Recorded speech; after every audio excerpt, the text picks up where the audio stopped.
how's it going? Hey, Matt, how are you? It's Matt. Yeah, I'm doing good. Is this Tammy? It is. Hey. I'm back. Hey, yeah, you sound a little bit faint. Oh, yeah, you're back. The weather out there is not too great, I see. No. Yeah, it's a little It's misty. a little on the dreary side. We have tents. Yeah. Yeah, we're all right though. We got 10. Well, I really appreciate you guys coming out there and braving that kind of awful weather, because you don't get too much weather like that in Texas, to be honest. So. No, usually when the weather blows through, it's like fast really great. and tornado-ish. Yeah. It's either too dry or there are hailstones the size of softballs coming straight for your new vehicle. Oh, no. Yes, that's true. In Houston, all the roadways turn into like bayous, so they call it the Bayou City. Wow. Every side street turns into that's right. It's awesome. That's right. Because it floods so easily in Houston. I have relatives down that way, and they've been hit several times with high water. So and you never know where it's going to flood. Nope. It seems kind of random sometimes. DC weather seems to linger a little bit more. Well,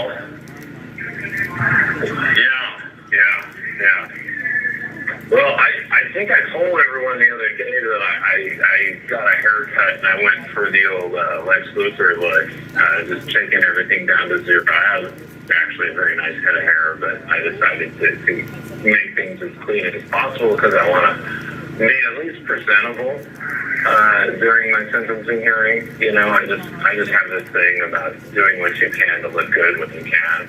Right. And in my trial, I wore this nice double-breasted blue suit. It looked really good. I won't have the option of wearing a suit this time, so I'll be walking in oranges. But we're not allowed to shave, so that kind of is a problem for me.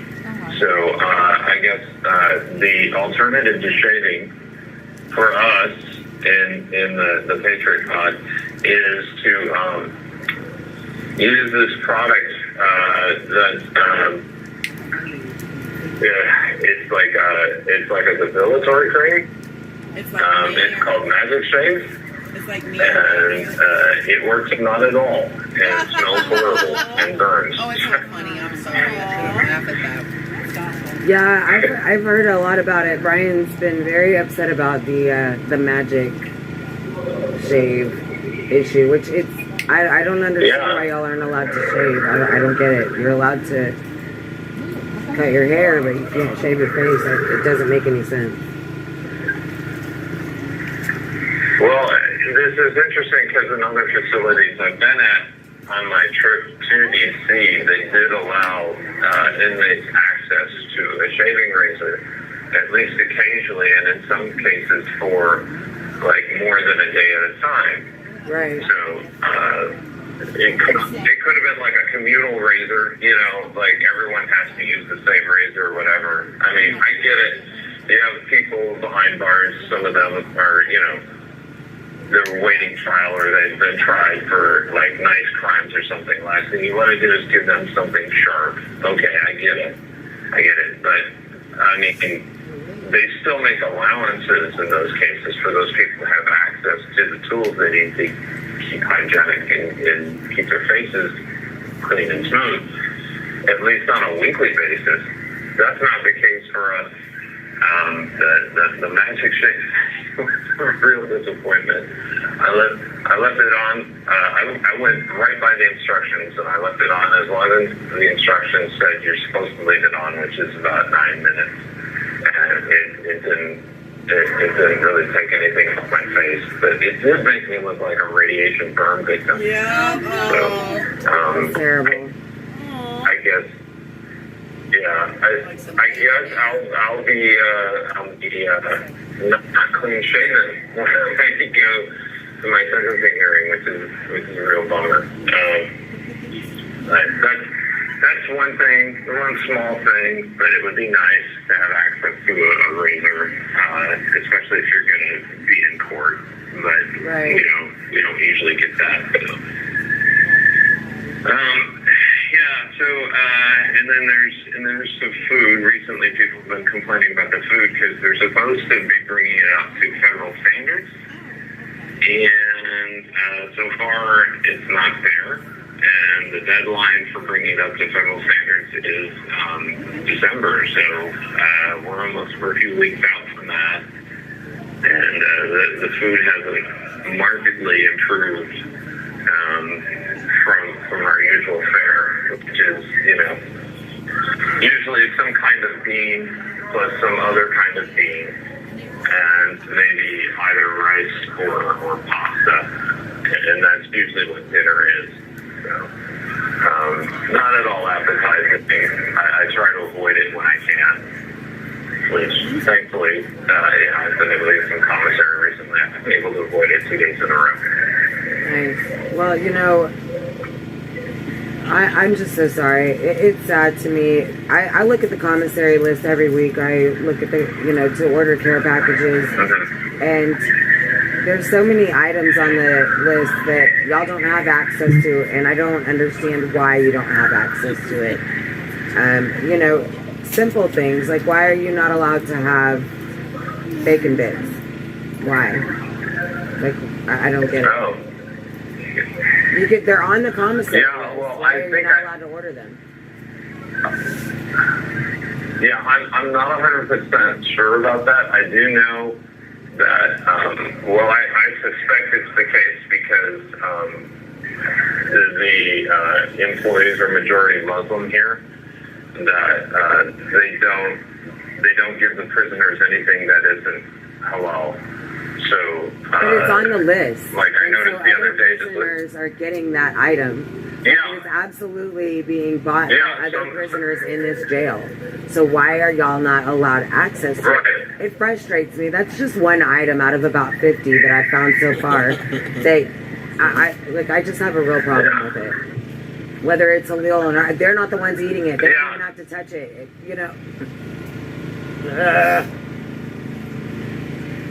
Well, I'm not sure if the difference is that we're in the Patriot Pod, or is it that we're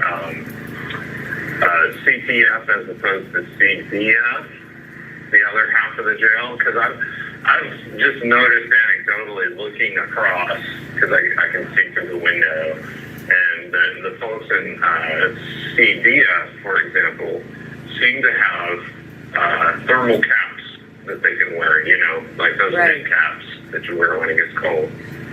We do not have those.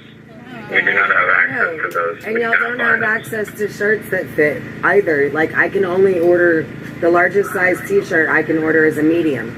My husband's an extra large at the smallest. So, and he's not even the biggest, or even close to the biggest guy in there. So what are y'all supposed to be walking around in shirts that are like baby tees, or I don't get it. But I can't order it larger than a medium. Well, I guess, but when you're losing muscle mass, regularly because you can't work out, you don't have a good diet, you never see the sun. What do you need a muscle shirt for? It's funny that you mentioned working out, because the other day I pulled my shoulder. And part of this is old age, but I believe part of this is also diet. Is once you injure something here, it's just permanent. You can't get that function back. So I injured my knee, and now I can't, for example, kick a soccer ball because the resistance is too much, and the pain is too hard, or too high for me to kick a soccer ball. And now I have this sprained arm, and I can't do upper body workout. And if you're going to go on into BOP, you need to be able to, take care of yourself. And everyone recommends doing upper body workouts. And now I can't do them anymore because my shoulder just it's not agreeing with it. So it would be nice. It'd be nice if we had like a good diet that we could rely on for health reasons like that. Because like you get injured, you normally expect it over the course of like a few days or maybe even a couple of weeks if you're old like me. You expect to be able to recover from it, but now all of my injuries seem to be permanent states for me now. If I pull my shoulder or if I injure my knee, it's just going to remain like that, and then that makes it hard to work out and keep healthy. Right. Yeah, it's unfortunate. Having a poor diet leads to a lot of issues that, you're just continuously unhealthy. And they do that on purpose. They want to keep you guys weak because, a strong body of people, they don't, it's not good for them. Right. Yeah, you get the sense that there are certain things that they keep from you for reasons that are either, they want to keep you weak or they want to have some kind of psychological influence on you. Since I've been in the jail system, I have yet to see a single speck of ketchup. I don't know why. I can have access, my wife could order me, for example, mayonnaise, right? Or mustard, or hot sauce. The ketchup is just right out. Yeah. Why? I mean, it goes with pretty much anything. I mean, pretty much any meal could be improved with ketchup. Even the worst meals that they serve here, a little bit of ketchup could take it a long way. That's why. You have to understand that is exactly why. Hold on. Yeah. It doesn't make sense.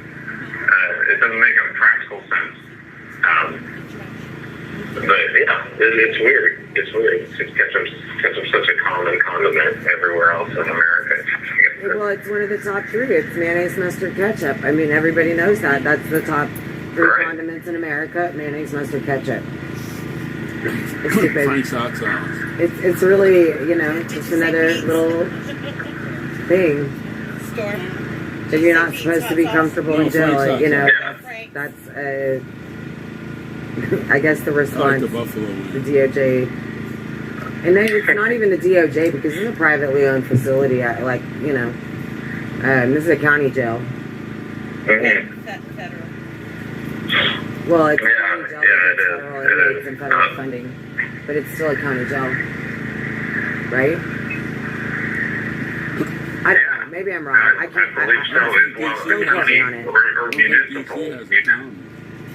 Well, everything DC is its own thing, right? I mean, it's a municipality, but it's also very much federally controlled.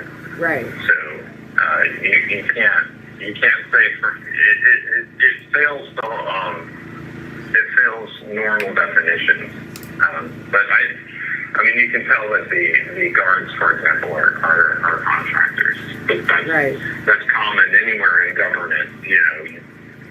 I used to work in government contracting, so I know a lot about how that works. So the guards are privately contracted. You have 1 minute remaining. Yeah, I mean, this is definitely a for-profit facility, so if that tells you anything about the state of affairs in America, for-profit jails. Yeah. That the taxpayers pay for. Yeah, well, yeah, and I think, taxpayer pays for for-profit jail. It stinks. There's something about that isn't quite right. And you see a lot of shenanigans that fall into the for-profit range. We're about to get cut off, Matt.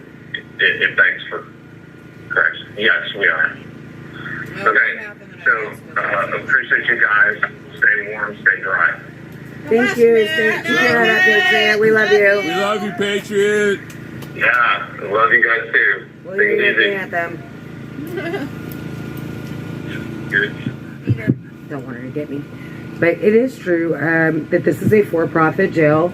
A lot of jails, facilities across America are for-profit facilities. And something that a lot of people don't realize, like on the tablets, the guys have to pay to use that tablet and make that message, right, to send it to you. And then you pay. Not only do they pay on their end to be able to view the message, they pay 3 cents a minute. And then to send the message, it's 6 cents a minute. And then for us to send the message back to them, it's 25 cents per message. So, you know, they get it on both sides. They get the fee on both sides. I have to have money on my phone for them to be able to call, and they have to have money in their account to be able to call out. So it's a double billing.